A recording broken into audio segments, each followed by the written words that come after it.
Hey y'all, welcome to my channel. It is Lakeisha the Muse, and in this video, I'm gonna switch it up a little bit. I think I want to deviate from my vlogs, and talk more about stuff that I'm passionate about, like women's health, self-care, um, improvement, like self-improvement, and women's empowerment. That's what I'm most passionate about.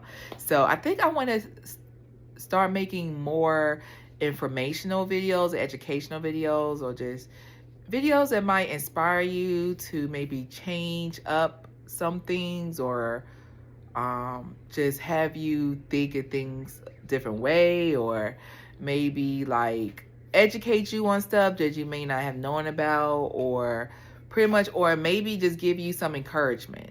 So in this video, I want to give y'all my story on, I want to tell my story on my, like all 5 of my births pretty much. It's not going to be, I'm not going to make it super long, y'all, but I just want to encourage some women who has gone through the same situation as me, as far as like childbirth, and dealing with like the doctors, the hospitals, and which way you should go. And I'm just letting you know that there's people out there who you can relate to. Well, no, I just want to share my story, and hopefully somebody out there relates to me. Um, so yeah, so I am a mom of 5. I have 2 daughters, 3 sons. My first daughter I had back in 2013, and I had her at the hospital. I carried her no, I think I carried her to maybe like 38 weeks, maybe. I was gestational. I had gestational diabetes during that pregnancy. I was overweight. I think I was overweight all my pregnancies, really. So, I mean, that's neither here nor there. I'm just saying. I had gestational diabetes, which I really stuck by it, like the diet. So, I didn't gain any weight during that pregnancy. And I had to check my blood sugar and all that. I went by whatever the doctor said. And when it was time for me to when I went to labor, I was living with my mom at the time. So this is before I was on a journey that I'm on now, as far as like being more holistic. So I wasn't nowhere near even thinking about that. So went to labor. I didn't labor really for long at home. I don't know. I really don't know. It wasn't that long, honestly. But you know, my mom, like the generations before me that I knew of, they weren't like, oh, once you go into labor, you're straight to the hospital. There's no like laboring at home, waiting around until you're ready to really, really go. Like, it's like, boom. As soon as you start having contractions, go. So that's kind of what happened with me. Went to the hospital, got there. I feel like I was probably there too soon. I wasn't dilated. I can't tell you how far along I was dilated, like how many centimeters, but I know I wasn't ready at all. Got there, once you get to the hospital, you're gonna be sitting on that bed until like you're fully dilated. You're not gonna really move around. You can if you're educated enough on doing that, but a lot of us women, we just gonna be chilling in that bed until it's time. So chilled in the bed, and my daughter's heart rate started to decrease. So I had to do emergency C-section, right? And that was like, didn't want that, but I was like, okay, well, it is what it is, And I just remember spending my time in the hospital alone, because my daughter's father was in another state. He didn't come. And, well, he tried to come, but my mom pretty much told him that he would pretty much sabotaged it. Let's say that. My mom sabotaged it. So he didn't come, which it kind of discouraged him to not come, even though he should have still came. Side story, whatever. So yeah, had a C-section, I healed from that, blah, blah, blah. And then once it came to after I had that baby, after I had my first baby, I got the IUD. I got the Mirena. It was good for like 5 or 10 years. I think it was actually good for 10 years. The copper one. And so I had got that soon after I had my first daughter, and I kept it in for 5 years. And then I took it out because that's when I started becoming more like educated, or like women's health and like just chemicals and toxins and things that go in your body, stuff like that. And I wanted to get my IUD taken out. But even though I was still sexually active, so took it out. And shortly after I got pregnant, like literally, I think I had sex right before I took it out. So right when they took it out, I feel like there was still some, floating around, swimming, and I got pregnant. So same situation happened with my second daughter, even though this time around I did drink raspberry leaf tea. I think I drank that to get my labor started. Actually, I drank that at the end of my pregnancy, and I think I walked, and that helped me go into labor. Went to labor, did not labor at home at all. Quickly just went to the hospital. Wasn't ready. Went to the hospital. The hospital was like, you could go home. And I was like, See, I wasn't trying to deal with the contractions at all. Like, I still wasn't in that mindset, like, I could do this. So I stayed in the hospital. Same thing happened. Had a C-section because her heart rate was going down. And when they say that, it's really because you're just chilling in that bed. Like, when you're in labor, you should be moving around, be in different positions. Like, you shouldn't be like in the same spot. You need to be moving around in the best position you could be in, to just help soothe you, to help relax you, that's going to help bring the baby down. But I didn't know that. So I'm just sitting. And that's when and then on top of that, being in the hospital is stressful. Them people coming in and out, they testing you, they putting something on your stomach, to like, to monitor the baby heart rate, not knowing that the baby heart rate, that's just like normal, like, but it's not nothing like, oh, let me have an emergency C-section type situation. But when you're in the doctors, when you're at the hospital, they're going to intervene. Is in nature's way. They're going to intervene they're going to intervene. So whatever Mother Nature is trying to do, whatever your body's trying to do naturally, they're going to intervene that, and they're going to find it as a problem when it's not. That's just natural. So that happened. Had my second C-section, and then my third time around, I got pregnant, my first son, and I was like, I'm not having a C-section. I'm not. And I remember I was going to the doctor, and they would try to get me to already, like my first appointment at the doctor, they were trying to get me to pretty much sign up. Like, they already tried to have me make an appointment for my C-section. Like, already have me scheduled. I'm like, how you have me scheduled for a C-section? I'm not even in labor. Like, that's just crazy to me. And I guess because I was a repeat C-section, like, I'm just going to keep repeating it. And that's crazy because now I know it's why women be having 3 or 4 C-sections. It's because the doctor convinced them, like, oh, you got a low chance, blah, blah, blah, of having a vaginal birth. Like, they try to discourage you. And on top of that, they get paid more money to give you a C-section. And it's easier. Like, well, I don't know if it's easier, but they definitely get paid more for you to have a C-section. And I think that's crazy because getting cut in that location multiple times is crazy. No. So I was determined to have a vaginal birth. They did not believe in me at all. I even refused. At that time, I wanted to have a home birth. But I was looking into it, but I wasn't really all the way prepared for it either. So, but yeah, I was definitely adamant on my vaginal birth. They tried to say I refused to take the gestational diabetes test because it's just pretty much a whole bunch of sugar. I refused it, which you can refuse. So they was like, oh, since you're going to refuse it, they're just going to automatically say that I had it. And I had to just test myself because I didn't want to take the test. So I was like, okay, whatever. So cool, whatever. And I mean, you don't have to do it if you don't want to. And on top of that, you could fire your doctor. Like, just because you have a doctor, you found one, and you go there, maybe an appointment or 2, you can find another one. You don't have to go there. They work for you. Don't forget that. They work for you. You don't work for them, even though they try to tell you what to do, like you work for them, but you don't. So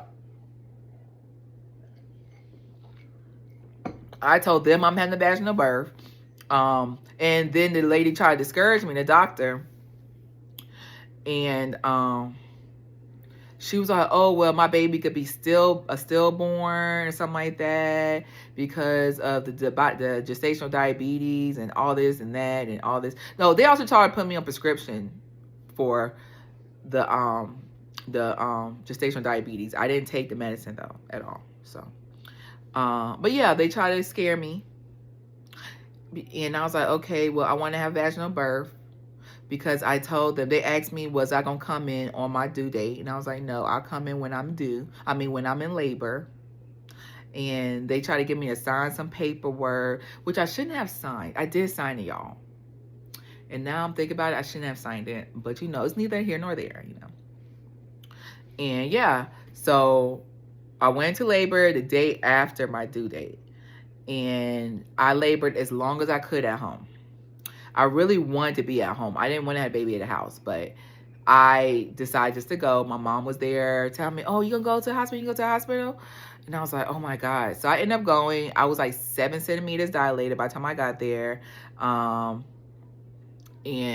yeah, I wanted a natural birth too, but once my water broke, yeah, I was like, because I never like experienced my water breaking, because with my first 2 kids, I had a C-section before my water broke. But this time around, no, and I was on anesthesia. So I don't think I felt my water break at all. It really didn't matter at that point because I had C-section. But this time around, I felt my water break. And I made it until 9 centimeters, right? And I just would not get to 10. And the reason that was because I literally was just on the bed. Like, I didn't really move like that either. I didn't really know about the movement thing on my 3rd pregnancy as well. But, because there are positions you could be in to make your laboring faster. And I didn't know that. And I think I was in labor. I think I was in labor for 30 hours with him. Yeah, for 30 hours. And yeah, I just couldn't take it anymore. So I got an anesthesia at like 9 centimeters. Like, I wish I could have made it through, but it's, everything's a learning lesson. So had him vaginally, right? On my back. And did y'all know that the reason why women had birth on their back at the hospital is because of King Louis? I forgot which one, but he had an infatuation with seeing women give birth. And the easiest way to see the baby come out is on a woman's back. And that's why women have birth on their back, which is the worst way to have a baby. That's why women having stitches and stuff like that. Like, a baby doesn't want to come out because you're just in the wrong position. You need to be squatting or on all fours. Like, you need to be in a position where the baby could come out. But sometimes you can do it on all fours too, just depending on the baby. I did that on my last birth, which I'll explain that once I get there. So had him vaginally, and he was 10 pounds, I think. No, he was like 9 pounds. Or was he 10 pounds? He was big as hell. That's all I'm gonna say. And like shortly after I gave birth to him, they took him to NICU. And it's like, oh, his heart rate is fast. And instead of him giving the baby to me so I could hold him and like skin to skin, it's gonna help regulate his heart. Like, of course his heart is beating fast. He just went through all this shit. And then all these people's touching him, eating his bright ass lights, probably cold in here. And then you won't let me hold my baby to regulate his heart rate. Like, they took him. They had him in NICU for the whole time. And you know what? I feel like they did that because I refused to have a C-section. And like, they had him on tubes and stuff. And like, I feel like all the shit they did was unnecessary. All because his breathing was fast. That was it. I didn't get him back until I was literally about to leave. And they wasn't even trying to discharge him. Because they said if he didn't pass some type of test, a hearing test, they wasn't going to let him leave. And I feel like they did that shit despite me. Honestly did. And now he is like the crazy middle child. Like, be having really bad temper tantrums and stuff like that. He got behavior problems, and I don't know. And then this was during COVID. He's a COVID baby. So I had him May 2020. And I don't want to blame like his behavior and stuff like that on the NICU people, but I'm just like, and then I didn't give him any vaccines. I didn't vaccinate him. But, you know, when he's in NICU, when I'm not there, who knows what they did to him? Who knows what they gave him, you know? And I did go up there a lot to breastfeed him and stuff. But other than that, yeah, he was up there the whole fucking time. Literally brought him down like midnight the day before I was leaving. Like that day. And I was in the hospital for 2 days. So, yeah. And I vowed, I was like, after this experience at the hospital, if I get pregnant again, I would never have another hospital birth. Never. So when I got pregnant again, the 4th time around, the hospitals, I was not fucking with the hospitals. Mind you, I haven't vaccinated my 3rd child. Never vaccinated him unless they did something in the hospital when, you know, well, like I said, I wasn't there in NICU the whole time. Like, I couldn't be there the whole time. So whatever, if they did anything to him, that's the only vaccinations that he got. But I never took him to get vaccinated. I'm anti-vax. So if you don't like that, then keep it moving. This is my channel. So anyways, so 4th baby, I actually planned on leaving the country when I was pregnant. We did leave the country, but before that, I did go to the doctor a few times because I needed a doctor's approval to leave the country.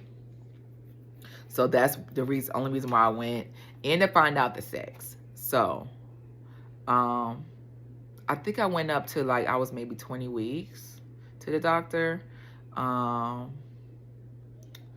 And yeah, I refused the glucose test there. Actually, no. I think when the time where I was supposed to do a glucose test, I was actually leaving, so I didn't have to do. I wasn't doing it anyways, but they didn't ask me about it. They told me to do it whenever I moved, and they tried to tell me that they wasn't even going to let me. They wasn't going to sign the paperwork for me to leave the country because they was concerned about health issues, some health concerns when I go over to another country, and I was like. I'm going with or without this damn paper. With the fuck, like, what? And so they signed it, and I went over. We moved to Tanzania, and I had my baby over there. And it was a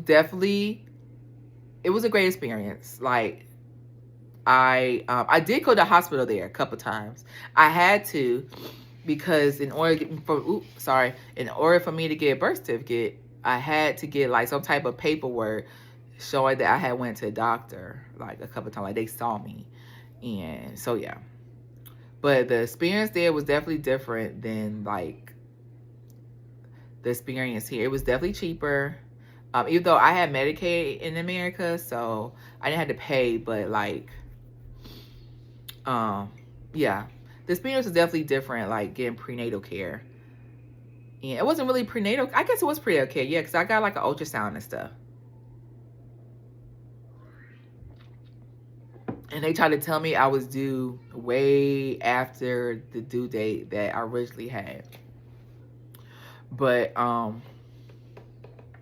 yeah, I had a baby at home, unassisted. Just me and my family was there. My kids there. They saw everything. I don't know if they saw the baby coming out or they came right after the baby was born. But I had the baby. I wanted to do a water birth. So I had a pool. We had traveled with a pool that you just blow up, like a kiddie pool, but it's big enough to fit in, which I realized once we got there, they were selling the same exact pool for cheaper. So we could have got a pool there, but we didn't. So had the baby in the pool, but we didn't have a water birth because you can't really use the faucet water there. I wouldn't have my baby in that water. And then we probably would have had to use just a whole bunch of gallon waters to fill it up. And that was just too much. That was too much. So I just had a dry birth. And I wouldn't say I was on my back. I was kind of this is how I was laying, just like this with my legs up. So this probably wasn't really a good position either. And because I kind of pushed. You shouldn't push when you're giving birth, because the baby's really is gonna come out. The baby's gonna come out. There's no need to push, really. I forgot, it's called fetal something. I forgot the name of it, y'all. But it's like fetal ejection something. When the baby just gonna come out on its own when it's ready. And so yeah, I gave birth, and it was like the greatest thing. Like, I literally had a baby on my own in another country, right?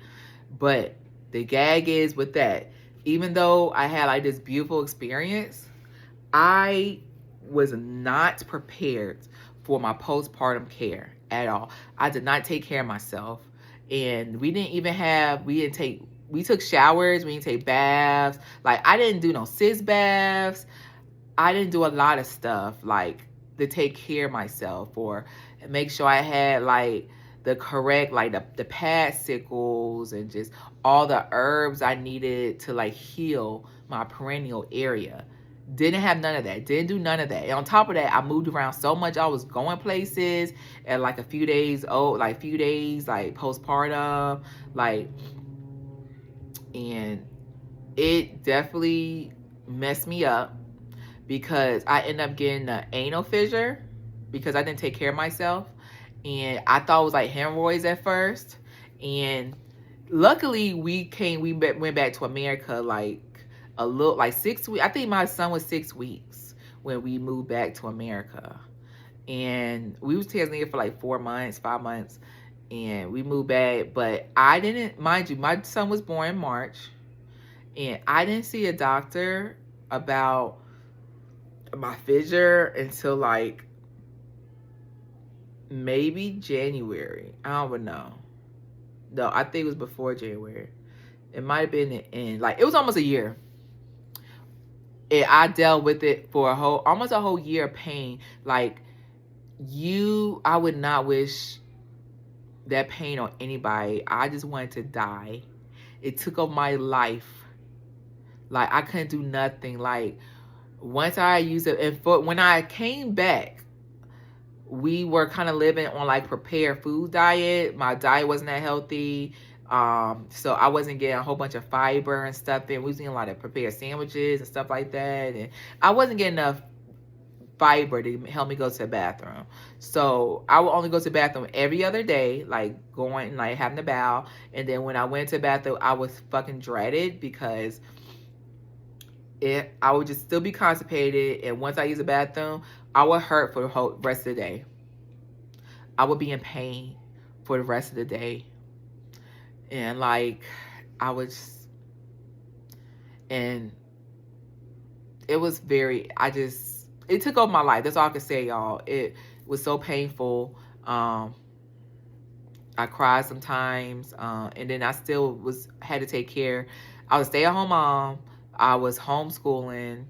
Like, it was a lot on me. It was a lot. And I had these 4 kids to take care of while being in pain. And I finally decided to go to a doctor.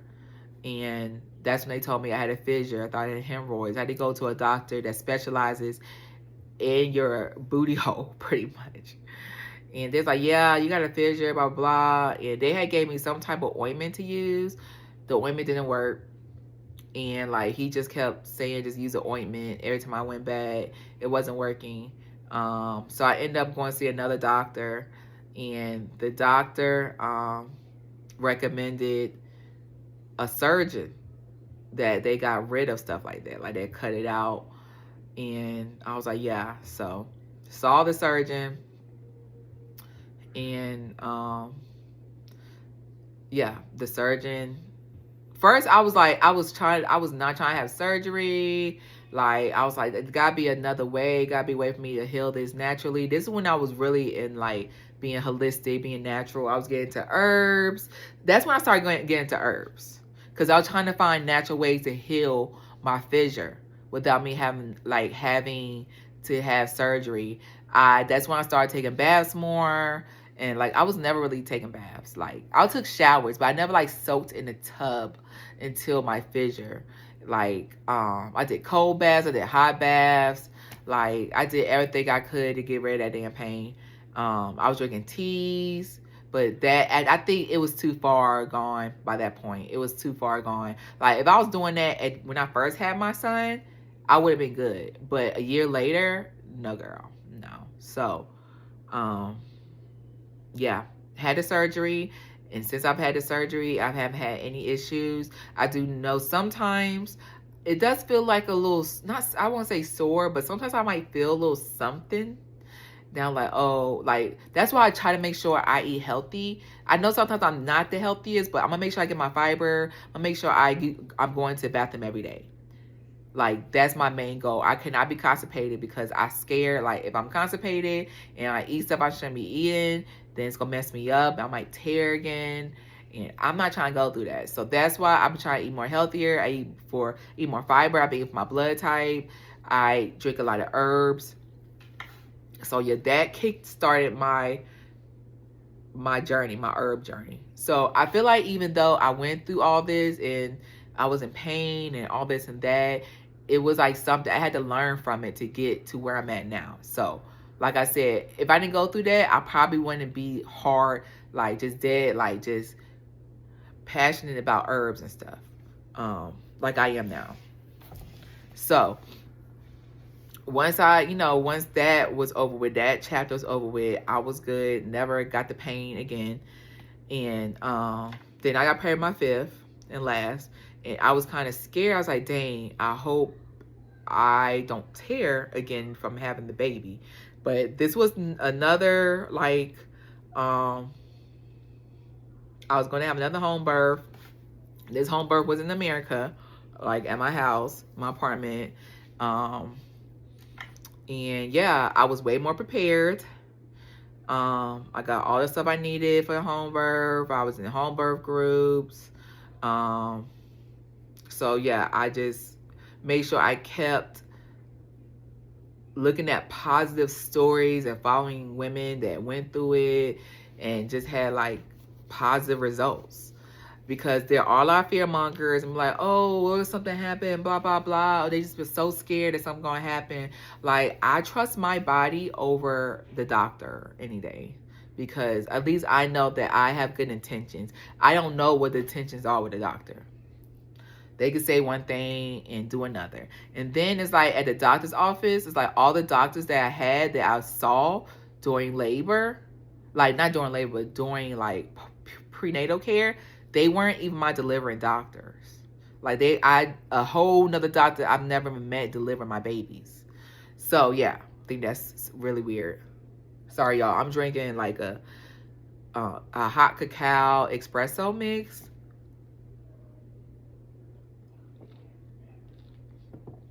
So yeah, but yeah, I had this baby in North Carolina, my last baby.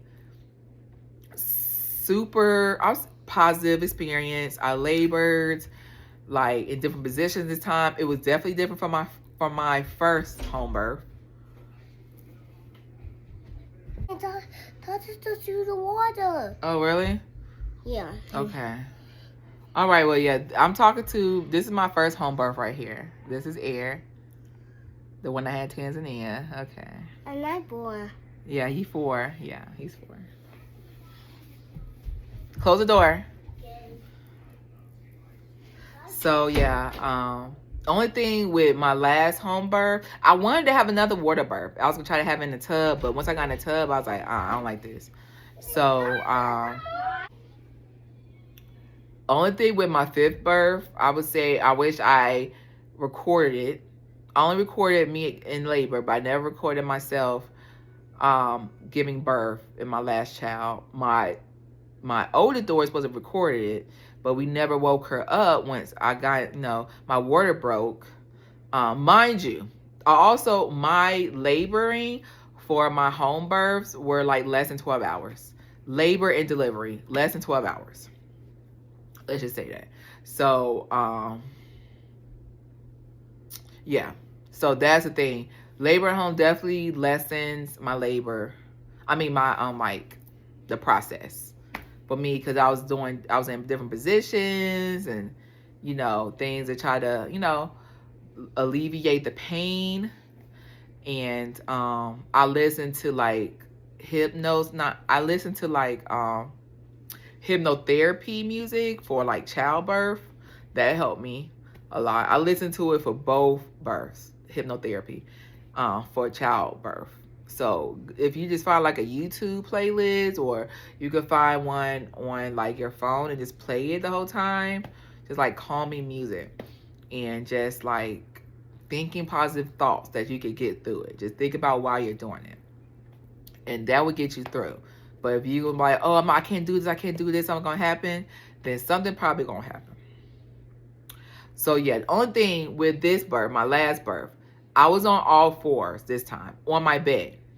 What I should have did was, well, mind you, yeah, I was on all fours. So when my baby came out, shit, he was 10 pounds too.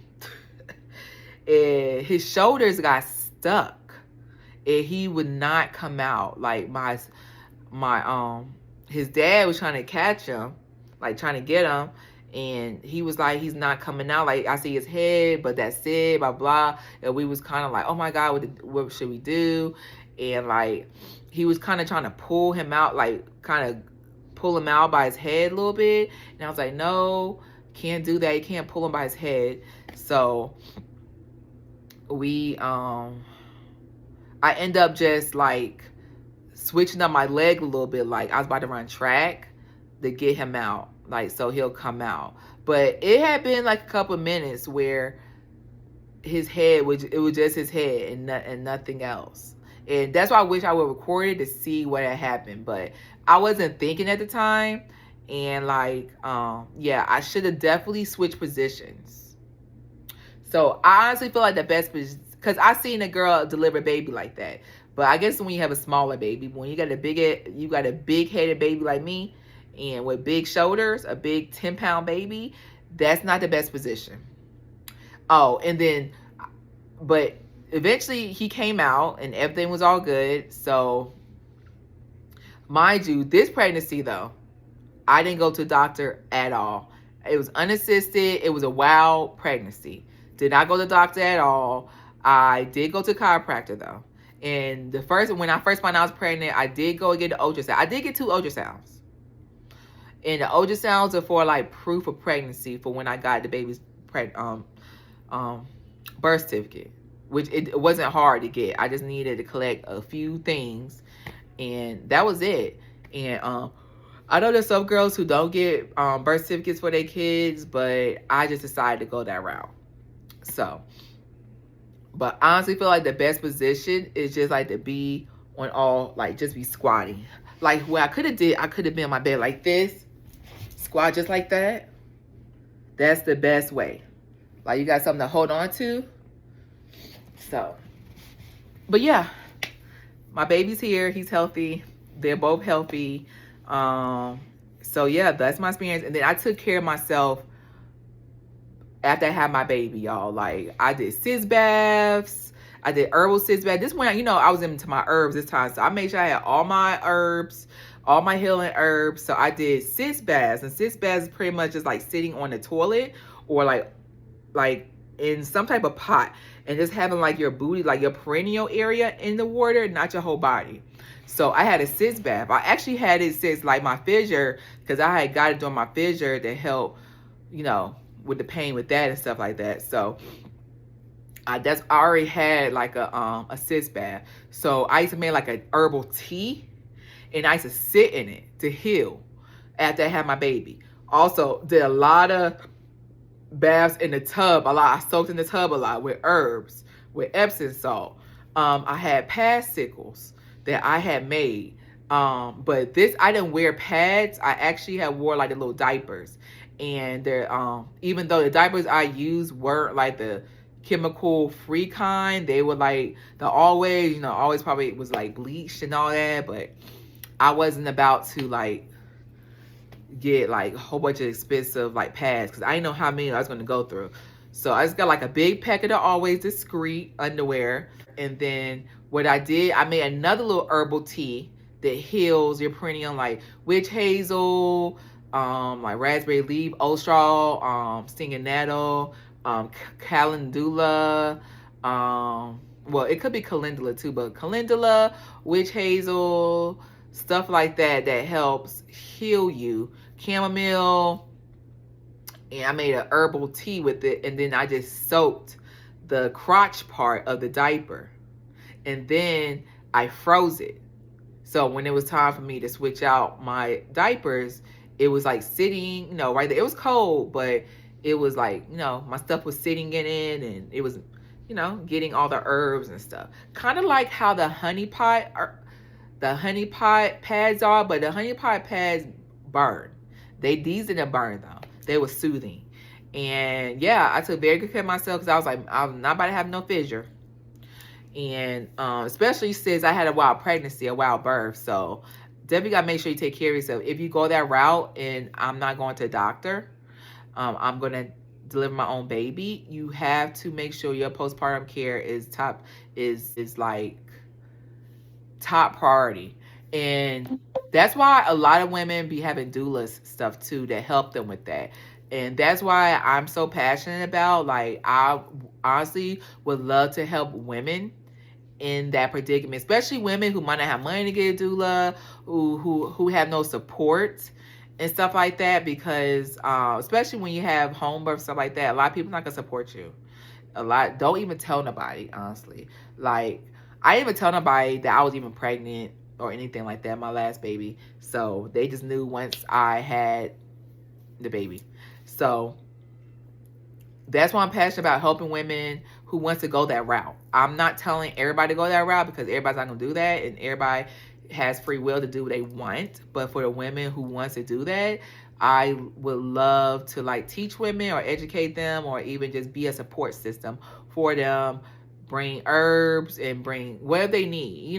Bring meals. I think having cooked meals, like meals prepared after having the baby, is good too. That's definitely something you need. You need some warm soups, healing foods after you have a baby. So I really would love to get into that realm.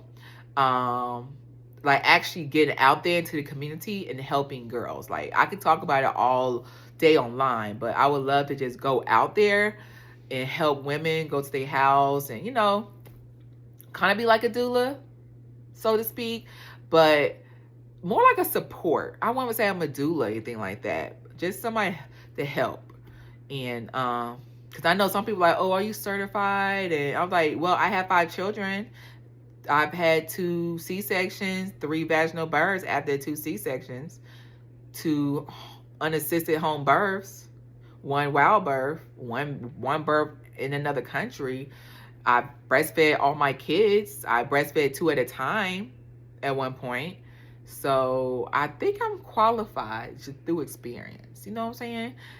So yeah, that's my story. I know it's pretty long. I'm gonna talk more about postpartum care, and then like just home births, wild births, breastfeeding, herbs. Yeah, I think I want to talk more about that in my videos besides just vlogging. So yeah, I hope you enjoyed this video.